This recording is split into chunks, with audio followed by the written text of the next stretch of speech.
Bonjour et bienvenue à cet épisode de La Grande Idée, une série où je reçois des professionnels de l'industrie pour discuter de publicité, créativité et du monde des affaires. Je vous cache pas qu'en préparant l'entrevue d'aujourd'hui, j'ai réalisé à quel point le sommeil, c'est un sujet qui occupe très peu d'espace dans la conversation entourant notre santé puis notre productivité. Tout le monde ici, je suis certain, a déjà eu une réflexion sérieuse par rapport à son alimentation, s'est intéressé à toutes sortes de diètes, a consulté un nutritionniste, a essayé le jeûne intermittent, la diète keto, peu importe. Tout le monde a déjà eu une réflexion intentionnelle par rapport à la façon dont on mange.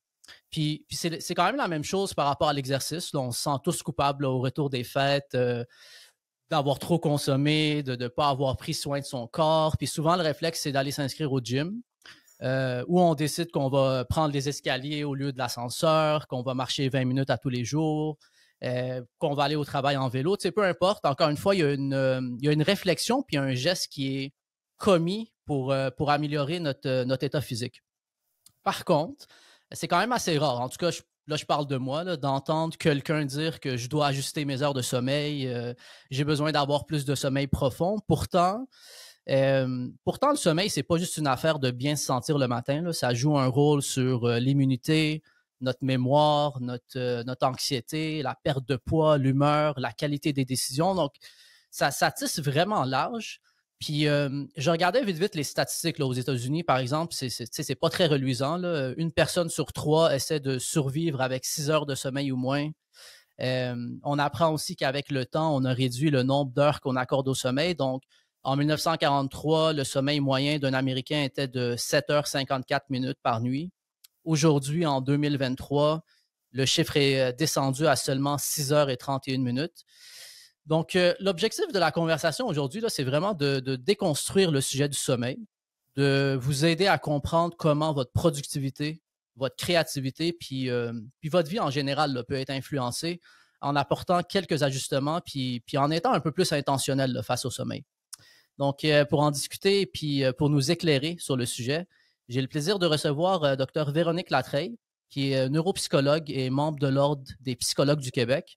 Elle est aussi chercheuse postdoctorale à l'Université McGill et fait de la recherche sur le sommeil depuis une quinzaine d'années. Merci d'être avec nous, Dr Latreille. Ça fait plaisir. Merci de l'invitation. Je me considère vraiment ignorant sur le sujet, donc je vais me permettre de poser des questions vraiment de base dans cette entrevue. Puis je te remercie à l'avance pour ta patience. Donc, ça me fait plaisir. Pour partir le bal, pourquoi est-ce qu'à chaque jour, je dois passer pratiquement le tiers de ma journée au lit? À quoi ça sert dormir? Mm-hmm. Ça a vraiment une fonction évolutive. Hein? Autrement, on aurait passé notre temps à chasser les mammouths jadis. Mais en fait, le sommeil a vraiment une fonction vitale de récupération, de conservation d'énergie. Puis autant quand on est éveillé, on passe notre temps à faire une tonne d'activités, on travaille, on a des plans, des responsabilités. Mais le sommeil a aussi ses propres fonctions. C'est le sommeil c'est une fenêtre où il y a plusieurs choses qui se passent qui ne se passent pas durant l'éveil. Par exemple, les sécrétions d'hormones.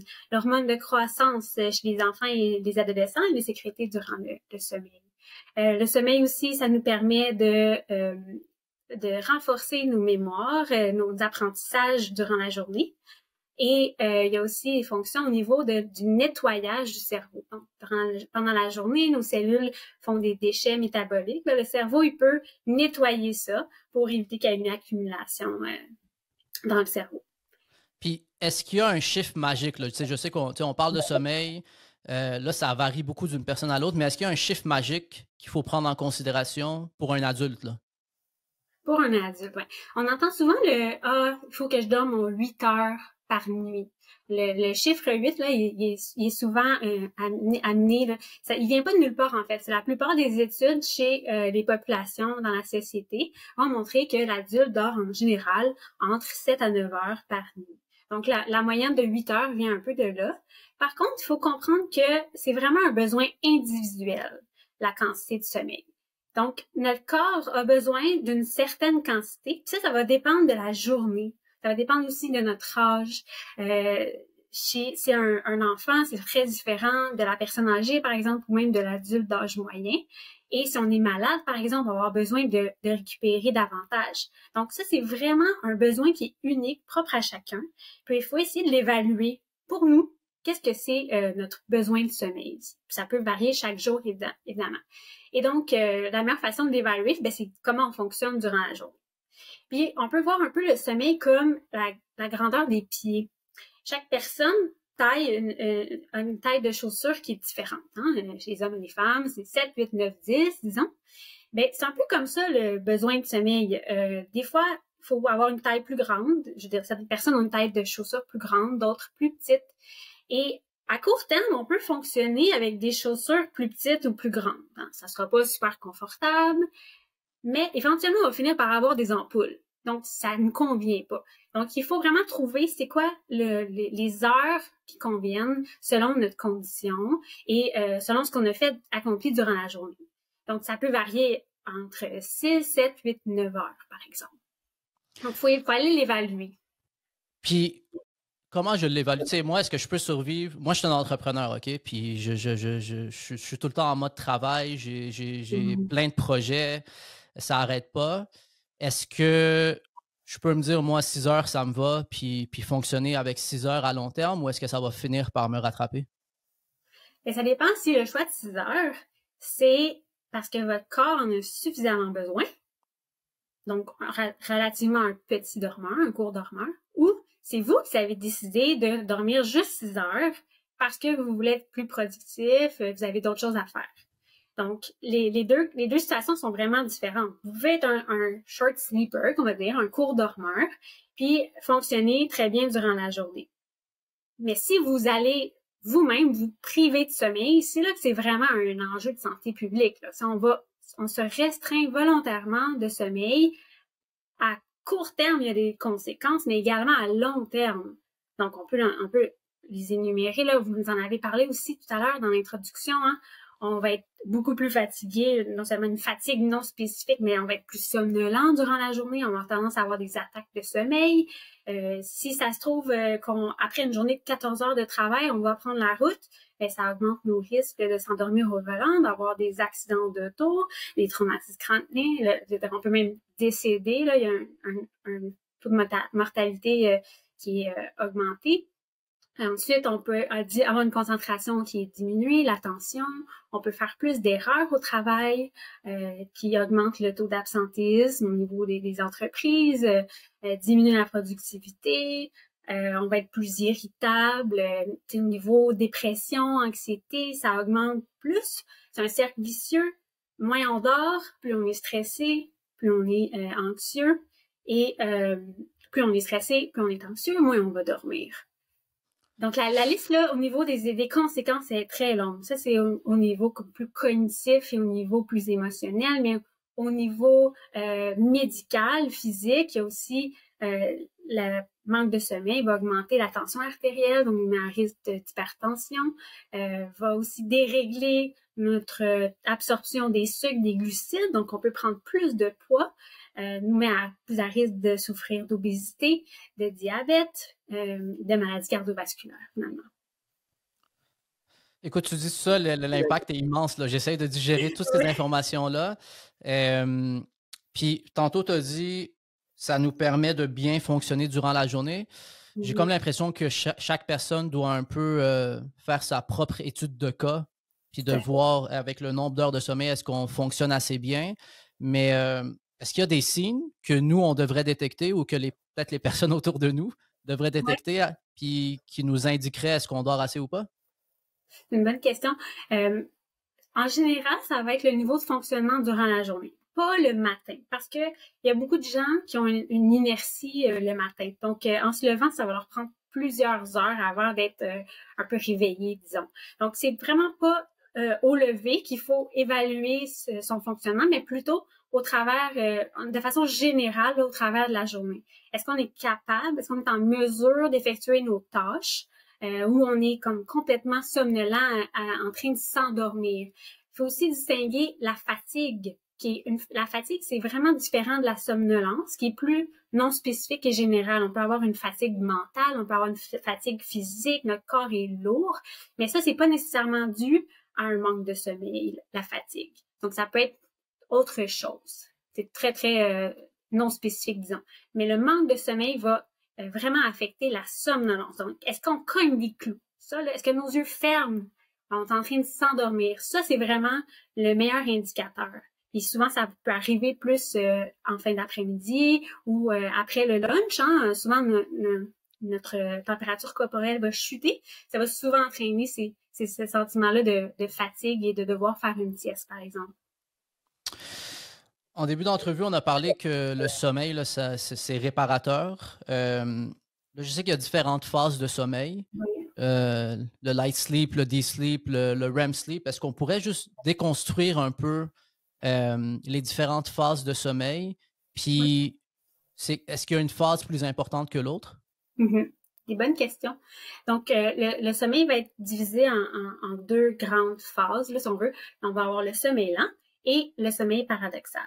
Et à l'intérieur de ces phases-là, donc par exemple, à l'intérieur du sommeil lent, on va avoir 3 stades de sommeil selon le niveau de profondeur. Donc, on va les appeler, par exemple, N1, qui est la phase d'endormissement. Vraiment, on entre dans le sommeil. Ensuite, on a le stade N2, qui est un sommeil lent léger. Et ensuite, on a le stade N3, qui est là le sommeil profond. Et ça va être difficile de réveiller la personne dans ce stade-là, à moins qu'on dise, par exemple, son prénom ou un bruit qui va être important va réveiller le dormeur. Donc, on entre dans le sommeil à travers ces 3 stades-là de sommeil lent. Par la suite, on a une phase de stade paradoxal, donc le sommeil des rêves. Et là, ça complète notre premier cycle de sommeil qui va durer entre 70 et 90 minutes chez l'adulte, là, en moyenne. Et la nuit de sommeil va finalement être une alternance de plusieurs cycles de sommeil. Donc, selon le nombre d'heures qu'on dort, ça peut être 4 à 5 cycles de sommeil.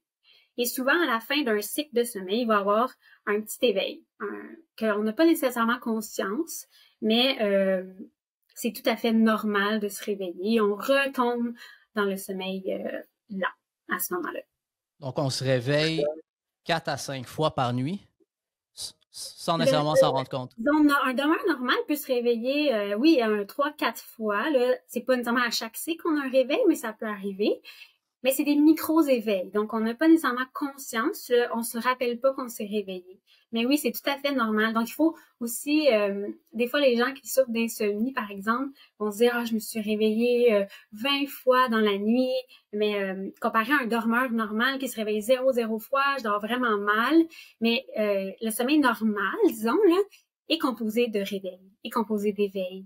Dans le contexte où ils sont courts, on arrive à se rendormir rapidement, ça reste dans la normalité, disons. Puis pour répondre à l'autre question, il y a pas de stade de sommeil qui est plus important que l'autre. C'est vraiment l'évolution a fait qu'il y a une alternance dans nos cycles, dans nos stades de sommeil. Et c'est vraiment cette conjonction-là qui est importante parce qu'ils ont chacun leur propre fonction. Disons, le sommeil lent est très important pour les hormones, la sécrétion d'hormones, est très important pour le système immunitaire et également pour les apprentissages, la mémoire. L'activité cérébrale durant ce stade-là va faire en sorte qu'on renforce ce qu'on a appris durant la journée puis qu'on est capable de la mémoriser à plus long terme. Et le sommeil paradoxal, par exemple, est très important au niveau de la régulation des émotions.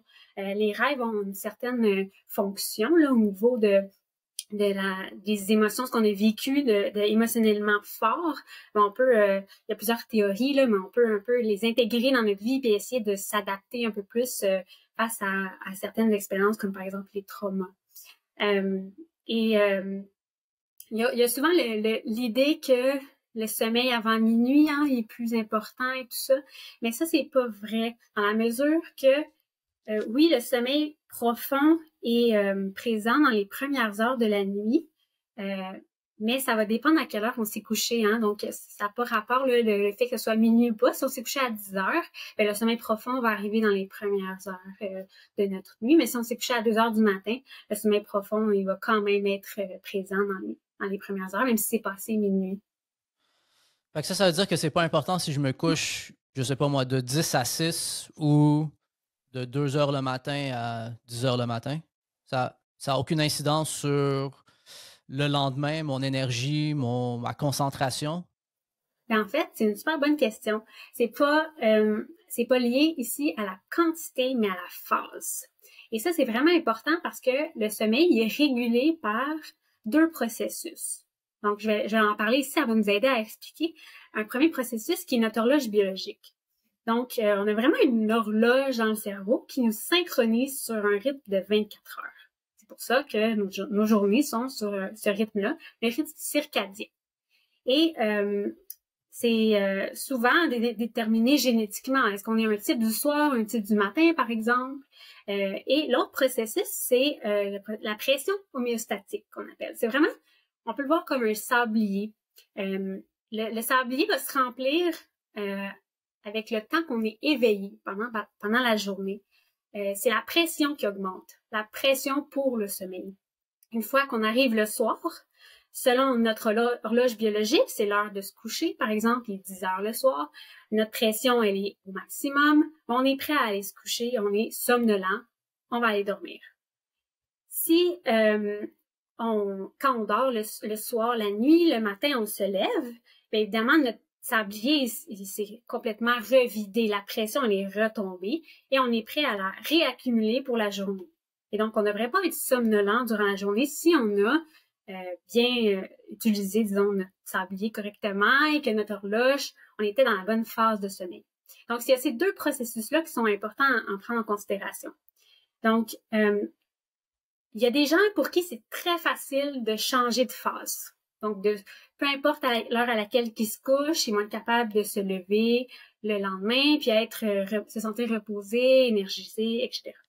Mais pour la plupart des gens, il faut avoir des heures de coucher et de lever assez régulières, surtout pour le lever. Et si on a tendance à souffrir d'insomnie, ça va être vraiment d'autant plus important. Parce que si on dérègle notre horloge, ça va avoir un impact sur tout le reste de nos fonctions. Puis ça perpétue, entre autres, l'insomnie. Et donc, on peut se coucher à 10 heures le soir si on est un type intermédiaire, hein?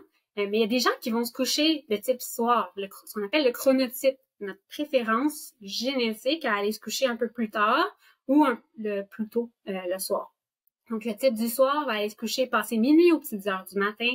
Ils vont faire leur nuit, ils vont se lever en avant-midi. Pour eux, c'est leur phase, disons, idéale. Pour d'autres personnes, c'est plus tôt, ils vont avoir tendance à se lever plus tôt. En vieillissant, on a tendance à décaler vers une avance de phase en se levant plus tôt, en se couchant plus tôt. Fait que c'est génétique, mais ça peut quand même changer, ou on peut, d'une certaine façon, l'adapter un peu là, selon notre horaire de travail.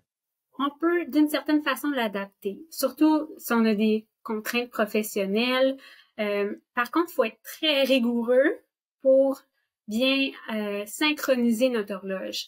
Il faut se coucher à des heures de lever et de coucher régulières. Puis on ne pourra pas passer non plus de, disons, se coucher à 3 heures du matin à 10 heures le soir. Hein? Il faut être raisonnable aussi. Ça se modifie dans une certaine mesure, mais il faut être très rigoureux dans le temps.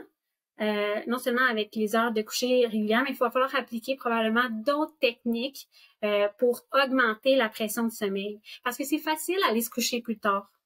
Mais se coucher plus tôt, il faut être somnolent pour dormir. Hein? Ça se commande pas, le sommeil. Il faut être rendu là. Il faut que notre pression, notre sablier soit plein. Je vais te parler de probablement une chose qui est pas super que je fais, mais je vais quand même m'ouvrir puis on va voir qu'est-ce que ça donne. Moi, la semaine, je me réveille très, très tôt. Je me réveille à 5 heures du matin à tous les jours. J'aime ça rentrer tôt le matin au bureau pour travailler. C'est mes heures où est-ce que je suis capable d'accomplir des tâches très, très complexes. Donc, je te dirais de 7 à 9, là, c'est vraiment mon prime time. Par contre, le week-end, moi, j'adore rester réveillé jusqu'à 3-4 heures du matin.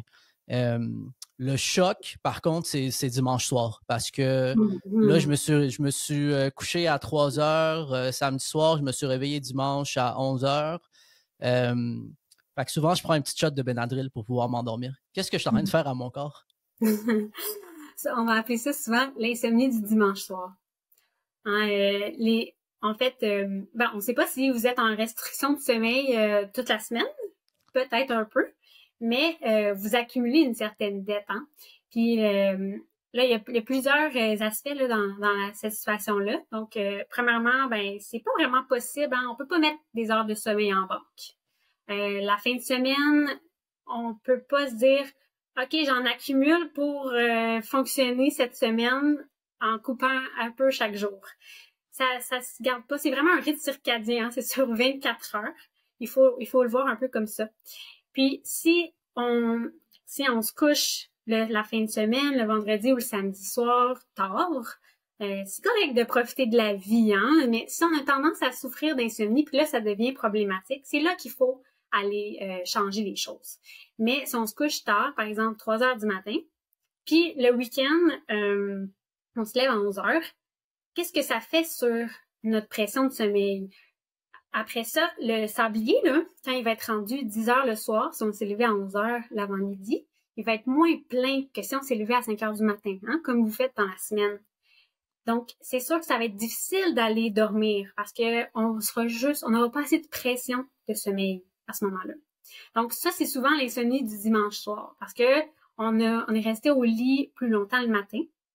Et c'est l'heure de lever ici qui est importante pour déterminer l'heure de coucher du soir venu parce que faut accumuler assez de pression de sommeil. Et aussi le fait qu'on n'ait pas... Notre horloge est un peu déréglée quand on fait ça, là, quand on se couche à 3 heures du matin. Mais elle comprend pas trop. Là. Elle a pas...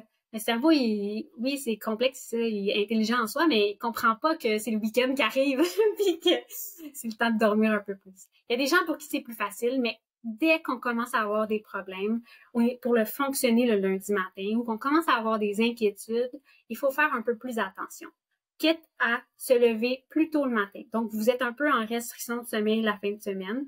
Faites une sieste en après-midi, avant 13 heures de préférence, pour pas affecter notre pression de sommeil pour le soir venu. Tu parlais de sieste. Je sais qu'au Moyen-Orient, par exemple, là, dans la culture, la sieste, c'est quelque chose de très, très populaire. En après-midi, la majorité des personnes vont prendre une petite sieste de 15 à 30 minutes. En Amérique du Nord, un peu moins populaire de voir un employé aller prendre une sieste après le lunch. Est-ce que la sieste, c'est quelque chose qui est important pour le corps ou est-ce que c'est simplement culturel? Une bonne question. En fait, je pense qu'il y a une grande composante culturelle. Hein. Ces gens-là vont entrecouper un peu leur sommeil total. Ils vont peut-être raccourcir la nuit pour aller ensuite récupérer, compenser le jour. Mais disons, pour les Nord-Américains, là, c'est normalement, si on a un sommeil suffisant en termes de qualité et de quantité, on n'a pas besoin de faire une sieste. Donc, on ne serait pas supposé. La réponse courte, c'est non. Par contre, pour plusieurs raisons, soit qu'on est en privation ou qu'on est malade, on a besoin de récupérer davantage, là, on peut aller chercher une période de sommeil supplémentaire avec la sieste. Souvent, les gens vont siester proche de l'heure du dîner, par exemple. Et dans ce contexte-là, c'est ce qui est très, très bénéfique, puis ça a été étudié là, à maintes reprises, c'est ce qu'on appelle les power naps, donc les courtes siestes. Ça peut être d'une durée de 20 à 30 minutes. Il faut pas aller plus long que ça, par contre. Il faut pas entrer dans un sommeil trop profond. Ça va vraiment chuter notre pression. Donc, notre sablier va trop se vider. Ça risque d'avoir trop de conséquences là, sur notre sommeil de la nuit suivante. Et aussi, on rentre un peu on va être un peu plus, qu'on va dire, gommé après cette sieste-là si elle est trop longue. Donc, l'idéal, c'est de se mettre une alarme, une sonnerie. De pas dépasser, disons, 35 minutes. Et le plus possible, la faire avant 15 heures l'après-midi. C'est vrai que ça m'arrive, moi, de prendre une sieste les week-ends, peut-être de 45 minutes, 1 heure, puis je me réveille vraiment magané. Là. Qu'est-ce qui se passe? C'est ça. C'est qu'on est entré dans le sommeil plus profond. Hein. C'est quand on dit tout à l'heure que un cycle, c'est 70 à 90 minutes, ben peut-être qu'on va être même non seulement être dans le sommeil profond, mais aussi dans le sommeil paradoxal. C'est comme comme ça, on va recommencer notre nuit, mais finalement, on n'en aura pas eu assez pour être complètement complètement récupéré. Puis ça amène un état de confusion qui est un peu difficile à comprendre, mais c'est ça qu'on observe chez beaucoup de gens. Donc, il vaut mieux restreindre. La partie énergisante va être vraiment dans le 20 à 30 minutes. Puis c'est bon aussi pour les apprentissages. Hein, ça a été observé chez des musiciens ou des gens qui essaient d'apprendre un nouvel instrument de musique. On fait un peu de pratique, on va faire une power nap. Après ça, on va être meilleur pour apprendre, pour jouer de l'instrument de musique. C'est un peu vrai pour plusieurs tâches, plusieurs activités. Là, on a parlé beaucoup de sommeil de façon isolée, mais est-ce que l'alimentation a un effet sur notre sommeil? Est-ce que ce que je mange pendant la journée peut affecter la qualité de mon sommeil, par exemple? Oui, ça, on voit d'une façon plus générale, là, la nutrition, comme l'activité physique et le sommeil, c'est les 3 piliers de la santé, finalement. Si on mange pas bien, de façon générale, si on prend plutôt un mois, disons, en perspective, là, ben ça va affecter l'équilibre de tous nos paliers. Ça va affecter notre santé physique. Ça va affecter, on va faire moins d'exercice, par exemple. Le manque de sommeil aussi, on va avoir tendance à vouloir manger quelque chose qui est plus sucré, plus gras.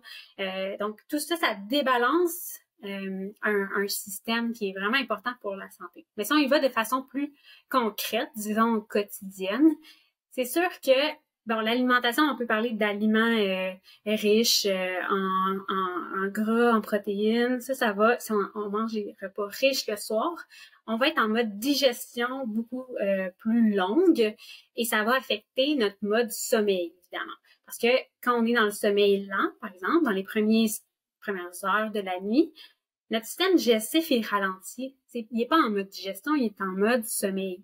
Donc, si on soupe tard et qu'on mange de façon riche, sucrée, bien, ça va évidemment altérer notre qualité de sommeil. Et aussi, ce qui est important, c'est les stimulants, la caféine. Ça fait partie, disons, l'alimentation, là, les boissons énergisantes, toutes les boissons les gazeuses brunes contiennent énormément de caféine, de stimulants. Et ça impacte la qualité de notre sommeil. La caféine reste assez longtemps dans le corps humain. Ça peut rester jusqu'à 6 heures. Il y a des gens qui sont plus sensibles que d'autres. Mais donc, si on prend notre café en fin d'après-midi, ça peut avoir un impact sur notre endormissement le soir. Parce qu'on va avoir encore du stimulant, de la caféine dans notre sang. J'avais un client au studio, il y a 2 jours, on parlait justement de ça, on parlait du café de l'après-midi. Puis lui, il me disait, moi, je prends un espresso juste avant de dormir, puis je m'endors. Est-ce qu'il y a une différence entre s'endormir puis avoir un sommeil réparateur? Dans le fond, est-ce qu'il s'endort puis c'est bien correct ou la caféine joue quand même un rôle même s'il réussit à s'endormir? Exactement, réponse numéro 2. C'est exactement ça. Souvent, surtout chez les consommateurs là, plus réguliers, ils vont avoir l'impression que ça affecte pas leur sommeil, mais quand on l'étudie en laboratoire, on voit que l'architecture du sommeil, là, elle est beaucoup plus fragilisée. Il y a plus de réveil, on est dans un sommeil plus léger, moins profond.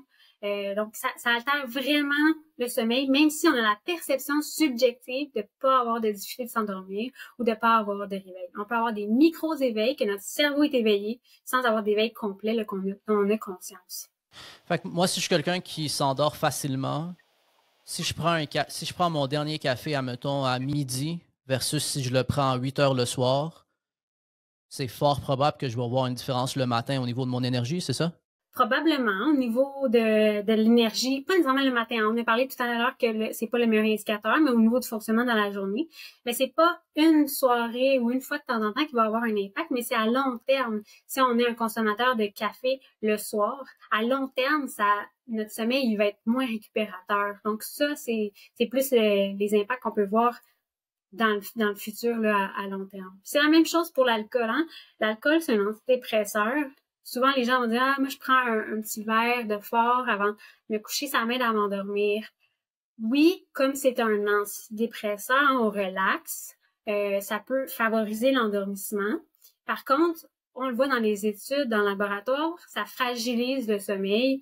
Une fois que l'alcool est métabolisé, là, il y a une fragilisation du sommeil, plus d'éveil, plus de sommeil léger.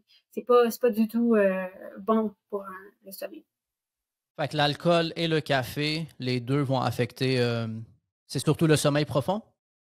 Oui, surtout le sommeil profond. Donc, il faut éviter l'alcool le plus possible le soir avant de se coucher, au moins 2-3 heures. Si on prend un verre ou deux, ça va être plus rapidement digéré, métabolisé, donc c'est correct là, avec le souper. Par contre, il faut que ce soit le plus possible loin de notre fenêtre de sommeil. OK. Là, on a parlé de plusieurs techniques là, pour améliorer notre sommeil ou peut-être nous aider à nous endormir. Tu as parlé tantôt d'avoir une routine régulière. On vient de parler de la caféine. C'est quoi les autres conseils que tu pourrais nous donner pour des personnes qui ont peut-être un peu plus de misère à s'endormir? Donc, premièrement, souvent, les gens qui souffrent d'insomnie vont avoir tendance à, avec le temps, avoir une mauvaise association avec leur lit ou leur chambre à coucher. Donc, pour favoriser une bonne association, hein, les bons dormeurs vont souvent dire « Ah, mon lit, mon oreiller, ah, j'ai hâte de dormir ». Il faut revivre ça. Donc, surtout les gens qui ont de la misère à s'endormir, il faut essayer d'avoir une chambre qui est invitante, apaisante. Le contexte de la pandémie, là, on a souvent eu un bureau dans la chambre. Ça, c'est pas bon pour le sommeil parce que on fait des activités intellectuelles dans notre chambre à coucher qui est supposée d'être associée à confort, endormissement, sommeil. Donc, si c'est pas possible de faire une coupure, d'avoir un bureau à l'extérieur de la chambre à coucher, on peut mettre un drap, faire une cloison. Faut vraiment pas les voir parce qu'il faut que notre chambre à coucher soit associée au sommeil et aux activités sexuelles. Donc, c'est vraiment restreindre le sommeil, la chambre à coucher, le lit à ces deux activités-là.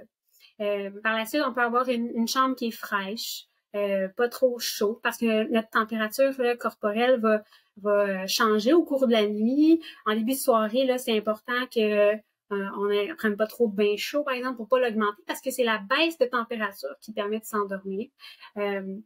Et donc, on peut avoir un peu plus froid vers la fin de la nuit, pendant le sommeil paradoxal, par exemple. Et il faut diminuer les bruits environnants, évidemment. On peut mettre des bouchons, un bruit blanc avec un ventilateur. Donc, niveau ensuite, si on a de la misère à s'endormir, là, après un 30 minutes, disons, on peut l'estimer, on se lève du lit. Parce que si on reste dans le lit, on passe trop de temps au lit, c'est là qu'on développe vraiment l'association négative avec le lit et la chambre à coucher. Le lit, c'est fait pour dormir. Si on dort pas, on se lève du lit, on sort de la chambre à coucher et on va faire une activité comme de la lecture avec une lumière tamisée. Ça, c'est vraiment l'habitude la plus difficile à casser chez les insomniaques. Parce que ils ont la pensée que le sommeil va venir s'il reste au lit. Mais c'est vraiment le contraire. Parce que le cerveau, lui, ce qui est associé ou ce qui est habitué de faire, c'est de rester réveillé dans le lit. Il faut défaire cette association-là. Ça prend du temps, ça prend un peu plus de cadre aussi. Donc, en thérapie, c'est vraiment l'idéal pour le faire. Mais les gens peuvent déjà essayer de le faire, de se lever de la chambre à coucher pour aller faire une autre activité qui est pas stimulante, qui est relaxante. Puis après ça, quand on se sent somnolent, qu'on sent que nos yeux ferment, on retourne au lit. Donc, les écrans, surtout pas au lit. On évite les écrans là, au moins 1 heure avant de se coucher. Surtout les téléphones, les ordinateurs, parce qu'on les garde proches des yeux, hein. Ça reflète beaucoup de lumière. La lumière, qu'est-ce que ça fait? Ça inhibe la sécrétion de la mélatonine. La mélatonine, c'est l'hormone du sommeil, hein, l'hormone de la noirceur. Elle est sécrétée, le pic est durant la nuit, mais c'est sécrété de façon graduelle le soir, quand le soleil se couche, quand il n'y a pas trop de lumière, et elle est inhibée, donc elle arrête de sécréter le matin quand on voit la lumière, quand on voit le soleil. Donc, si on est trop stimulé avec la lumière, si on regarde nos téléphones, on a beau baisser la luminosité, mettre des filtres bleus, ça risque qu'il y a une grande quantité de lumière qui va dans les yeux. Donc, c'est préférable au moins 1 heure avant de se coucher, avant l'heure prévue de se coucher, de pas être devant les ordinateurs, de pas être devant les écrans. La télévision, c'est un moindre mal dans le contexte que la télé est vraiment plus loin des yeux, donc un petit peu moins de lumière qui va aux yeux. Ça, c'est dans le contexte où il faut bien faire quelque chose le soir. C'est les gens qui ne veulent pas prendre un livre, par exemple, là, ils peuvent écouter la télé. Mais évidemment, les écrans, faut les diminuer. C'est vraiment un problème. Il faut pas les amener au lit. Il y a des gens aussi qui aiment bien cacher le cadran Parce que l'heure, ça peut être très angoissant. Quand on se réveille, ah non, il est déjà rendu 3 heures, j'ai pas dormi, je vais être, demain, je fonctionnerai pas. Hein, on rentre là dans un cercle de pensées inquiétantes, des croyances qui vont pas nous aider à dormir du tout. Là, ça va augmenter l'insomnie, augmenter l'anxiété. Donc, cacher le cadran, ça peut être une bonne idée aussi pour les gens qui ont tendance à s'inquiéter là, avec ça. C'est vrai qu'il y a une certaine anxiété qui se développe. Là. Moi, ça m'arrive parfois de penser à ma journée qui s'en vient, puis de me dire que je suis toujours pas endormi, puis ça devient un cercle vicieux là, parce que plus on y pense, plus on a de la misère à dormir, plus on a de la misère à dormir, plus le temps avance. Mais en tout cas, j'écoute tout ça, puis j'ai comme l'impression qu'il y a beaucoup de trucs que je dois ajuster parce qu'effectivement aussi, moi, le téléphone m'accompagne dans la chambre à coucher jusqu'aux dernières minutes. Les dernières 30 minutes, je suis souvent en train de répondre à des courriels ou d'organiser ma journée du lendemain, puis donc beaucoup de lumière là, directe à laquelle je suis exposé. C'est aussi des activités engageantes ou des activités stressantes. Faire son planning là, pour demain ou répondre à des courriels, ça nous met pas en mode dodo. Hein? Il faut vraiment avoir une routine le plus possible que l'heure avant qu'on se couche, ben on fait des activités relaxantes. Parce que si on est intellectuellement sollicité ou qu'il y a même du stress, le cerveau là, lui, il est en mode résolution de problèmes, préparation de ma to-do list, vraiment pas en mode de sommeil. Faut le voir un peu comme un enfant. Les routines chez les enfants sont très importantes. Hein? On va se mettre en pyjama, donner le bain, se mettre en pyjama, laver les dents. Tout ça envoie des signaux au cerveau que l'heure du coucher approche. C'est la même chose chez l'adulte. Faut se trouver notre petite routine qui va nous permettre de se laisser aller aussi. C'est ça le sommeil, c'est se laisser aller. Il y a beaucoup de créatifs qui nous écoutent, des personnes dans le monde de la publicité. Est-ce qu'il y a un lien entre le sommeil et la créativité? Oui, en fait, il y a beaucoup plus de théories que d'études là, qui ont démontré scientifiquement, hors de tout doute, là, mais il y a beaucoup de théories du rêve, notamment, que les rêves permettent la résolution de problèmes. Hein? On va dire sleep on it, hein? Dormir là-dessus. Comme si notre cerveau pourrait revivre ce qu'on a vécu, par exemple, nos apprentissages, ce qu'on a vécu durant la journée, puis d'une façon offline, hors ligne, retravailler avec les rêves, trouver des nouvelles idées, être plus créatif là, en mode résolution de problèmes créatifs. Donc ça, il y a beaucoup de théories là, à ce niveau-là. C'est juste plus difficile à démontrer scientifiquement avec les études. Mais oui, il y a beaucoup de gens qui disent « Ah, je me suis réveillée la nuit, j'ai eu cette idée-là », comme si il y a beaucoup de découvertes là, dans le monde que les gens disent s'être réveillés la nuit avec cette idée-là. Par contre, quand on veut l'étudier de façon plus scientifique, c'est pas tous les rêves qui sont associés à des idées de génie, malheureusement. Mais oui, il y a un lien avec ça. Au niveau aussi la régulation émotionnelle, hein, les rêves nous permettent, si on a vécu des traumas, ça nous permet un peu d'apprivoiser les émotions négatives, par exemple. Aussi, ce qui est très intéressant avec les rêves, la période des rêves, c'est que le cerveau est très, très différemment activé de la période de l'éveil. Donc, par exemple, là, on se parle, moi, j'ai mon lobe frontal hein, qui fonctionne très bien. Là, faut que je sois organisée dans mes pensées. J'ai un filtre aussi, hein, je dis pas des bêtises. Le lobe frontal, c'est un peu le chef d'orchestre d'un peu tout le monde, permet de planifier, de s'organiser, le jugement, l'insight. Ces régions-là sont désactivées pendant les rêves, ce qui nous permet de vraiment se laisser aller, de pas avoir de jugement sur soi. C'est vraiment un peu la créativité à son plein. C'est pour ça qu'on fait des rêves bizarres, des rêves émotionnellement qu'on n'aurait pas pensé vivre là, durant notre journée. Euh, L'industrie des suppléments, c'est une industrie de milliards de dollars. Euh, Mhm. c'est vraiment dans toutes les sphères, là. Puis là, quand je pense au sommeil, je pense à la mélatonine. Est-ce que la mélatonine, ça marche vraiment ou c'est de la bullshit? Et ça marche vraiment, pourquoi? Parce que c'est pas un hypnotique, c'est pas un sédatif, c'est pas un Z-drug, là, comme on appelle les opiclones, etc., qui nous aident à nous endormir. Hein. La mélatonine, c'est une hormone que notre corps sécrète, une hormone qu'on a dans notre cerveau, mais c'est un synchronisateur, c'est un régulateur. Il est le complément de mélatonine va bien fonctionner dans le contexte de jet lag, par exemple.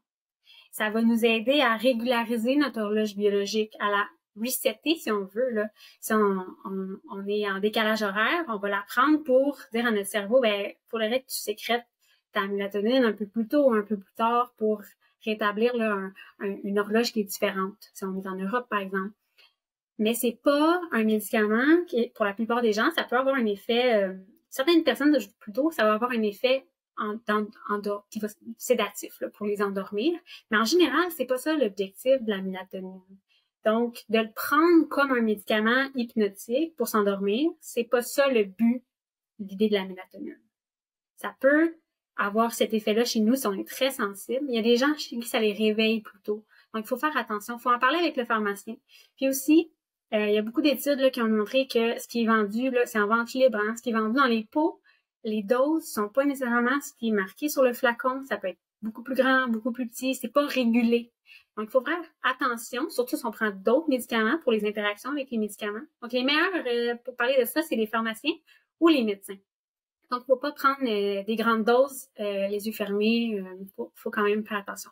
Mais en général, si on veut synchroniser notre horloge, par exemple, changer un peu notre phase de sommeil, on veut aller se coucher plus tôt alors qu'on est un type du soir, ça peut être utilisé là, en conjonction avec d'autres techniques pour ce faire. Puis en général, ça n'a pas d'effet secondaire. Un sujet très compliqué, le sommeil. On en a appris beaucoup. Est-ce qu'il y a un volet ou un aspect auquel on n'a pas touché qui est important, qu'il faudrait aborder? Je pense qu'on a fait pas mal le tour. C'est sûr que on a parlé un peu des médicaments, hein, les hypnotiques. Si à court terme, si on a vraiment des problèmes à fonctionner, c'est une bonne idée, mais il faut voir que les études, là, entre autres pour l'insomnie, ils montrent clairement que c'est la thérapie cognitive comportementale de l'insomnie qui est la plus efficace. Parce que le problème avec les médicaments, c'est qu'on rentre dans un cercle vicieux de médicaments, notre corps s'habitue, il tolère la dose, il faut augmenter la dose à chaque fois. Et donc, ces médicaments-là sont pas faits pour être pris sur une longue période.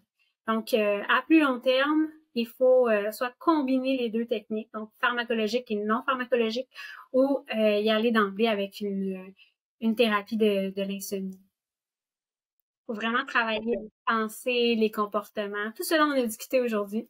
Docteur Véronique Latreille, un gros merci. Moi, je prends en note le café pas trop tard, les écrans, ça va probablement être le plus grand défi. Mm-hmm. Les siestes, pas plus que 20 ou 30 minutes, puis une routine de sommeil. Donc, je vais essayer d'apporter ces ajustements-là pour améliorer la qualité de mon sommeil.